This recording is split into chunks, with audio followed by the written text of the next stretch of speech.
Today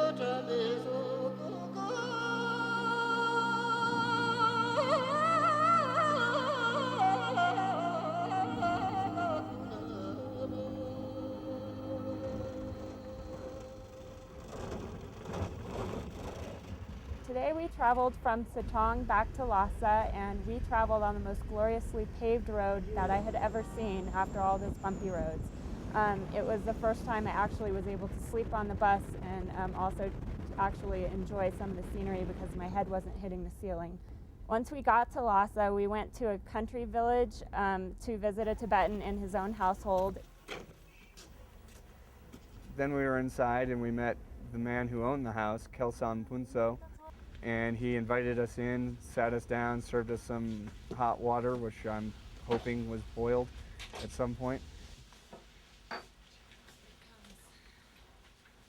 And offered us candy, which was really nice. This is chocolate, that's international language for me.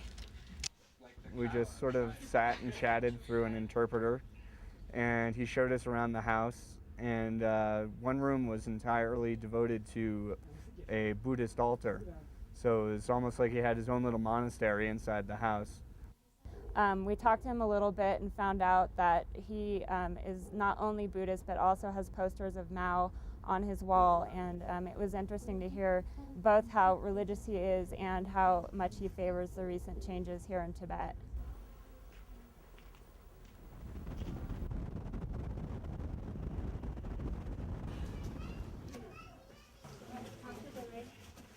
After doing the country visit, we came back into Lhasa and we did sort of a city version of the visit. We went to what was kind of an apartment complex in the Tibetan Quarter and met a man named Ishi, and he's 69 years old, and he invited us into his apartment, and it was a great deal smaller than the country house. His apartment probably could have fit in the main sitting room at the other house, but it was a nice cozy apartment, and he also had one room entirely dedicated to a Buddhist shrine, and he also had Mao on the wall. And he was also very complimentary about the current government and how they've raised standard of living and changed Tibet for the better. And it was actually a really interesting experience because it got me thinking a lot. And first knee-jerk reaction is, oh, he's a shill for the government, because it was actually a sort of a government-arranged visit. So first reaction is, oh, he's just spouting the Communist Party line, and they told him to say that. But then the more we think about it, Tibet probably was an extremely rough place to live before the communist takeover, and standard of living probably has gotten a whole lot better. He's got himself a nice apartment. Lord knows where he was living back when he was a young kid or when he was 15, 20. So the more I learn, the more confused I get about the whole situation, which I think is actually a very good thing. Because before coming here, all I really knew about Tibet was the American media policy. And my first knee-jerk reaction is, oh, the communists told him to say that. And the more I think about it, all I know about Tibet is what America has told me to think about it. So it's good to come here and get all kinds of different views.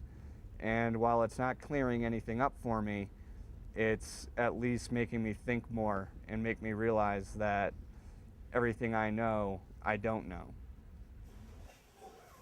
It's easy to imagine that life here is a lot better. Just the living conditions and dealing with the weather and some of the access to consumer goods that they might have, but it's also hard to know if these people were being honest or not, and I'll always wonder if that's my perspective on things or if that's a realistic view of things to consider while you're here in Tibet. One refrain I've been saying over and over and over again is the longer I'm here, the less I know about the situation. It's just very complex, and I'm very grateful to have the opportunity to escape some of the American media and look into it a little bit further by meeting Tibetan people. I just hope to do a little bit more digging and see if I can reach any conclusions. I'm not really sure that I will.